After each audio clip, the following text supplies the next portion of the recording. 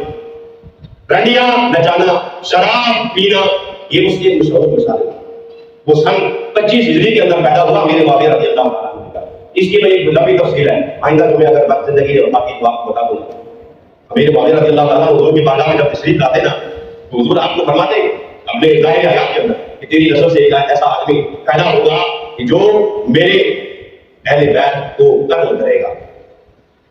سنیے گا، اب آگے بات تو کر دیتا ہوں، کوئی بات نہیں، اہل بیت کو قتل کرے گا۔ امیر معاویہ رضی اللہ تعالیٰ عنہ کو حضور سے اتنی محبت تھی کہ آپ نے شادی کا ارادہ ہی ترک کر دیا۔ اور کیجیے گا، آپ نے شادی کا ارادہ ہی ترک کر دیا کہ نہ میری نسل ہوگی، نہ اسے اہل بیت کے گستاخ پیدا ہوں گے، نہ وہ قتل کرے گی، بس بات آپ۔ لیکن آپ کو ایک ایسی بیماری لاحق ہو گئی کہ جس کا علاج شادی کے علاوہ دوسرا کوئی نہیں۔ اللہ کا حکم کیونکہ پورا ہونا تھا نا، اللہ جو کرتا ہے ان اللہ علی کل شیء قدیر کیوں ہے؟ اسی لیے ہے وہ جس چیز پر جاتا ہے ہر چیز پر قدرت رکھتا ہے۔ آپ کو ایسی بیماری لاحق ہو گئی کہ اس کے بغیر آپ کا گزارا ممکن نہ ہوا۔ حکیموں نے خطباء نے سب نے بتایا کہ تیرا علاج شادی ہے، آپ شادی کر لی۔ یزید پلید دنیا میں آ گیا، پھر 25 ہجری کے اندر آیا، 25 سال کو 10 سال یہ کتنے ہو گئے 35 سال۔ امیر معاویہ کی زندگی بھی موجود رہا۔ لیکن آپ نے وصیت نہیں کی کہ میرے مرنے کے بعد یزید میری مسند پر ہے برجمان ہوگا. لیکن چونکہ باپ کے بعد آج کل بھی یہی رائے ہے، باپ کے بعد بیٹا مسند پر آ جاتا ہے. اس وقت بھی حالت یہی تھی، کیونکہ مدینہ شریف سے 1760 کلومیٹر دمشق دور ہے. انہوں نے کہا کوئی بات نہیں، وہ بیٹھ گیا تخت نشین کا. اب اس نے دیکھا کہ لوگ میری بیعت تو نہیں کر رہے. اس نے سب سے پہلے امام علی مقام امام حسین اور ان مستند ہو صحابہ کو اپنی طرف سے پیغام بھیجا. گورنر مدینہ کو پہلے کو معذور کیا، اپنا بندہ مقرر کیا اور حکم دیا کہ امام علی مقام امام حسین کو آپ مجبور کریں کہ وہ میری بیعت کریں. ہمارے لوگ یہ بات سننا نہیں چاہتے، ہمارے یہ بات ہضم نہیں کر سکتے. امام علی مقام نے کہا، جس وقت وہ گورنر آیا آپ کی خدمت میں، آپ نے کہا ابھی نہیں، میں نے اگر بیعت کی تھی تو میں اعلانیہ کروں گا. یہ بات میرے دوست کا سال کہی تھی، اگر آپ کو یاد ہو. آپ نے فرمایا میں نے اگر بیعت کی تو اعلانیہ کروں گا، چھپ کر میں بیعت کرنے والا نہیں ہو. صبح تک مہلت دے. رات آئی، آپ نے صحابہ سے مشورہ کیا، راتوں رات مدینہ شریف کو چھوڑ دیا. مدینہ سے ہجرت کر کے مکہ پاک آ گئے. آپ نے شاید اپنے دل کے اندر یہ سمجھا ہوگا کیا تو میرا پیچھا چھوٹ جائے گا، وہ مجھے بخش دے گا. یعنی کہ بخش دینے سے مراد یہی ہے کہ معاف کر دے گا. بس بات ختم ہو گئی. مدینے سے جب آپ نے رہتے کے سبق مان لیا، مدینے کی ہجرت کر لی، اب بات ختم ہو گئی. نہیں، مکہ شریف کے اندر وہی پیغام. آپ نے کہا اب ناچار لوگوں کے خطوط بھی ہے میرے پاس. کل قیامت کو اگر میں نہ گیا تو یہ لوگ میرا گریبان پکڑیں گے، کہیں گے امام علی مقام امام حسین آپ نواسۂ رسول تھے، ہم نے تو آپ کو خطوط لکھے کہ ہم اس کی اطاعت نہیں کرنا چاہتے، ہم اس کی اتباع نہیں کرنا چاہتے. امام علی مقام بتائیے ہم پھر کس طرف جاتے؟ اس طرح آج کل ہم کہتے ہیں نا کہ ہماری مجبوری ہے اور کوئی راستہ نہیں ہے اور کوئی چال امان نہیں ہے، ہم نے تو کرنا ہی کرنا ہے، ووٹ دینا ہی دینا ہے. امام علی مقام نے فرمایا اگر میں نہ گیا تو کل قیامت کو یہ لوگ میرا گریبان پکڑیں گے اور میرے پاس اس کا کوئی جواب نہیں ہوگا. اور حقیقت میں آپ کے پاس کوئی جواب نہ ہوتا. آپ وہاں تشریف لے گئے حضرت رضی اللہ تعالیٰ عنہ، جن کی ہم بڑے قصے کہانیاں سنتے ہیں. اللہ جب وقت کو تبدیل کرتا ہے نا تو فوراً سے پہلے کر دیتا ہے کسی کا بھی وقت. اور وہ تھا جو سپہ سالار تھا یزید کی اس فوج کا، جس نے آپ کو اس مقام کربلا کے قریب روکا، آپ کا گھیراؤ کیا. یہاں سے آگے آپ نہیں جا سکتے، کوفہ نہیں جا سکتے. اسے پتا تھا کہ اگر یہ کوفہ پہنچ گئے تو شاید لوگ بیدار ہو جائیں. حالانکہ ان کے اندر وفا نہیں تھی. اگر یہ پہنچ گئے تو شاید لوگ بیدار ہو جائیں. جس طرح مسلم بن عقیل ایک ہی دن میں 40,000 لوگوں نے بیعت کر دی. اگلی صبح سب نے بیعت چھوڑ دی. حالات تو آج بھی وہی ہے نا. 40,000 لوگوں نے پہلے دن بیعت کر لی. جب اعلان ہوا کہ جو مسلم بن عقیل کا ساتھ دے گا اس کا سر تن سے جدا کر دیا جائے گا، لوگوں نے کہا یہ ہماری دعا، ہم نے تو ان کے ساتھ نہیں جانا. ان کی جو فوج تھی، امام علی مقام نے خطبہ دیا، وہ لوگوں جو جانتے ہو جانتے ہو، جو نہیں جانتے جان لو، میں امام حسین رضی اللہ تعالیٰ عنہ، میں علی کا دل بند ہوں، علی کا حسن ہوں، نواسۂ رسول ہوں، فاطمہ کا جگر گوشہ ہوں. آپ مجھے نہیں جانتے. انہوں نے کہا جی سرکار جانتے ہیں، ہمیں پتا ہے آپ نواسۂ رسول ہیں، آپ شیر خدا کے حسن ہیں، آپ فاطمہ الزہرا کے لختے جگر ہیں، لیکن کیا کریں ہمیں تنہا تو یزید دیتا ہے، آپ نہیں دیتے. سمجھ آئی بات؟ ہمیں تنہا تو یزید دیتا ہے، آپ تو نہیں دیتے. اب معاملات یہ ہو گئے، وہ ساری کے ساری 22,000 فوج اکٹھی ہو گئی. پہلے تو حضرت عمر نے روکا تھا، ان کے پاس صرف 1,000 فوج تھی. 22,000 جب ہو گئی نا تو عمر کو عقل آ گئی. یہ تو بڑا ظلم ہو گیا، میں نے نواسۂ رسول کا راستہ روکا، مجھے تو کل قیامت میں حضور کا سامنا کیسے کروں گا؟ میری تو بخشش ہی نہیں ہوگی. اگر آج کے بغیر بخشش ہوتی تو اور کبھی بھی امام حسین کے قافلے میں داخل نہ ہوتے. آخری لمحات کے اندر اور سب سے پہلے اگر جان نثاری کا جو پروردہ ہے وہ اپنے گلے میں ڈالنے والے وہ حضرت رضی اللہ تعالیٰ عنہ، اور ان سے پہلے 22,000 کا لشکر چھوڑ کے حضور امام حسین کے قدموں میں آ کے کہا مجھ سے غلطی ہو گئی، معاف کر دیجیے. اللہ کے حضور میرے لیے دعا کیجیے کہ اللہ مجھے معاف کر دے. امام علی مقام نے کہا آج بھی تو آپ کے ساتھ کھڑا ہو گیا، اللہ دیکھ رہا ہے، وہ دلوں کے بھیدوں کو جانتا ہے، وہ دلوں کے رازوں کو جانتا ہے. اللہ تیرا معاملہ کل قیامت میں بھی ہمارے ساتھ ہی کرے گا. اور ہم اس لیے ذکر کرتے ہیں. تو میں آپ کو جب جو بات بتانا چاہ رہا ہوں نا، سمجھانا چاہ رہا ہوں، وہ سارے کے سارے میں نے دعویٰ کیا ہے. کوئی ایک بندہ بتا دے امام علی مقام کا کوئی ایک عمل ایسا جو ہم نے اپنا رکھا ہو. امام علی مقام کا حسن چور ہے، گزشتہ بھی میں نے کہا تھا، اسی لیے کہا تھا کہ شاید کسی کو سمجھ آ جائے گا، شاید کوئی لوٹ آئے، شاید کسی کو عقل آ جائے، شاید کسی کی فہم و فراست اس کے اندر سمجھ آ جائے کہ ہم تو حسینی ہیں جناب، ہم یزیدی ہرگز نہیں ہیں، یزید پر ہم لانے توبہ کر لے. امام علی مقام کا جسم چور چور ہے, ہر جگہ تلوار تیر کا نیزے کا زخم موجود ہے.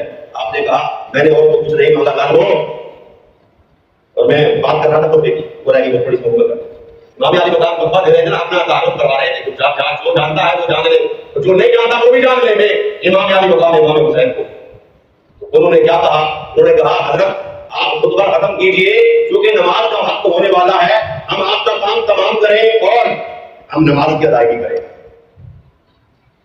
سمجھ آئیے کیا میں نے کہا, اتنی بڑی بات.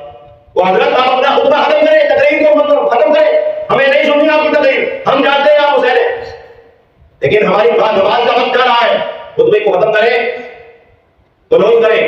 ہم نے آپ کا کام تمام کرنے کے بعد نماز بھی پڑھی ہے, اور نماز میں کیا پڑھنا ہے, اللہم صلی علی محمد وعلی آل محمد.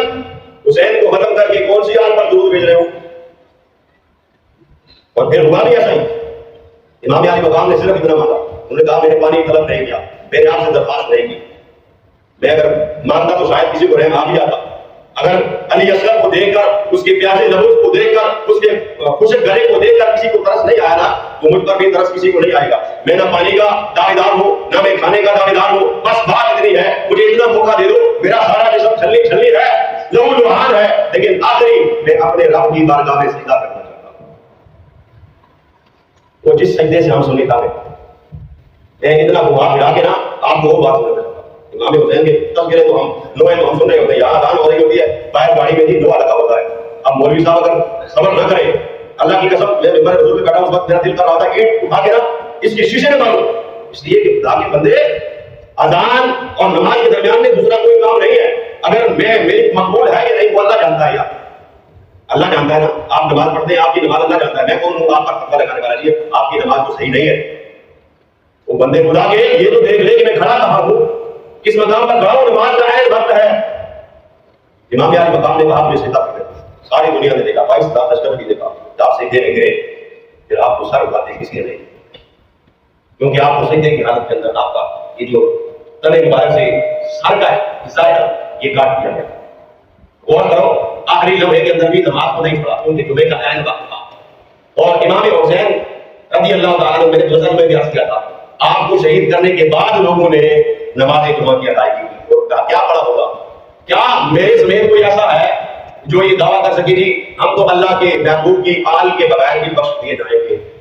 اگر ان کا کوئی مطلب اور مقصد ہے ہی نہیں تو پھر نماز میں کیوں کس لیے پڑھتے ہیں؟ اللہ صلی اللہ. میں آپ کو یہ بھی بتا دوں کہ اگر جو گھروں سے نماز کے اندر نہیں پڑھتا اس کی نماز صحیح سے ہوتی نہیں. حالانکہ تشہد تک بات مکمل ہو جاتی ہے, تشہد کے اختتام تک بات مکمل ہو جاتی ہے, لیکن اللہ عز و جل کی شریعت میں, اللہ کے محبوب صلی اللہ علیہ وسلم کی شریعت میں یہ بتلانا مقصود ہے کہ جب تک محمد اور آل محمد پر درود نہیں پڑھو گے تمہاری نماز تمام نہیں ہوگی, تمہاری نماز مکمل نہیں ہوگی. بات سمجھ آ گئی ہے؟ بات میں ختم کر رہا ہوں. خدا را ہمارے سنی مکتبہ فکر کے لوگ ابھی ختم نہیں ہوئے, بہت ہیں, بے شمار ہیں. سورہ لگانے والے بھی ہیں, قصیدے پڑھنے والے بھی ہیں, منقبتیں پڑھنے والے بھی موجود ہیں. ان کے ہوتے ہوئے دوسروں کی مجالس میں لگایا کرو, کہیں ایسا نہ ہو. حالانکہ فیصلہ کرنے والے رب کی ذات ہے, مولوی صاحب کی ذات نہیں ہے, لیکن کہیں ایسا نہ ہو اعلیٰ حضرت نے جو کہ اگر لکھا ہے تو کسی وجہ سے ہی لکھا ہے. آپ کا جو فتویٰ ہے اگر میں آپ کو بتا دوں آپ کے روز ایک دفعہ کھڑے ہو جائیں گے, لیکن نہیں. میں صرف اتنا کر رہا ہوں, ہماری مساجد بھی ہے, ہمارے نعت بھی ہے, ہمارے بیان کرنے والے بھی ہیں. اگر آپ کو میری تقریر نہیں پسند, میری باتیں نہیں پسند, کوئی بات نہیں. آج شام کو بھی میرے پاس ہے اس مسجد کے اندر, آپ کو حسین تر بیان سنایا جائے گا امام علی مقام کی اس شہادت پر. آپ کسی اور کو سن لیں, تھوڑے سے پیسے خرچ کر لیں, کوئی بات نہیں, لیکن دوسروں کے ساتھ چلنے کی کوشش کریں. کبھی کبھی ایسا ہوتا ہے نا, سوکھی لکڑی وہ گیلی لکڑی کو بھی ساتھ میں جلا دیتے. وہ امام حسین کی منقبتیں پڑھتے ہیں, پڑھتے ہیں, کچھ نہیں کرتے, صرف کیا کرتے ہیں, وہ میرے آپ کے محبوب آقا صلی اللہ علیہ وسلم کی باقی جو ہے نا. امام حسن کس کی اولاد ہے؟ امام حسن کس کی اولاد ہے؟ حضرت مولا کائنات کی اولاد ہے نا, فاطمی سید ہے نا, فاطمہ کا جگر گوشہ ہے نا. اس کا تذکرہ آپ کیوں نہیں سنتے؟ اس کی شہادت پر آپ ہم کیوں نہیں مناتے؟ اس پر ہم سبیلیں کیوں نہیں لگاتے؟ اس لیے کہ ان کے ذکر خیر کو ہم نے مقید کر دیا, قید کر دیا. وجہ میں نے اس کا بھی عرض کیا, وجہ یہ ہے انہوں نے امیر معاویہ کے ساتھ صلح کر لی. بات اتنی ہے جس سے علی کے بیٹے نے صلح کی اس سے ہماری کوئی لڑائی نہیں، اور جس سے علی کے بیٹے نے لڑائی کی اس سے ہماری کوئی صلح نہیں. اس سے بڑی کوئی بات ہو سکتی ہے؟ نہیں ہو سکتی. میرے آپ کے آقا صلی اللہ علیہ وسلم نے فرمایا تھا یہ میرا جو بڑا نواسا ہے نا اصل مصطفیٰ رضی اللہ تعالیٰ عنہ، یہ دو گروہوں کے مسلم گروہوں کے درمیان میں صلح کا باعث کرے گا، صلح کروائے گا. آپ نے اپنی خلافت دے دی امیر معاویہ کو، صلح کر دی. آپ کا مقصد کیا تھا کہ مدینہ شریف کے اندر مسلمانوں کا خون نہ بہے. آپ نے صلح کر لی، سب نے تسلیم کر لیا. اس طرح یزید کا مطلب بنا امام حسین میری بیعت کر لے، مجھے مان لے، اس کے بعد سارے کے سارے مجھے مان لیں گے. مقصد اس وقت بھی ہے. لیکن امام حسن نے صلح کر لی تو ہماری صلح ہی صلح ہے، ہم ان کے مخالف نہیں ہے. اور جن سے امام حسین نے صلح نہیں کی نا ان سے ہماری قیامت تک لڑائی ہے اور رہے گی. باپ کو دعویٰ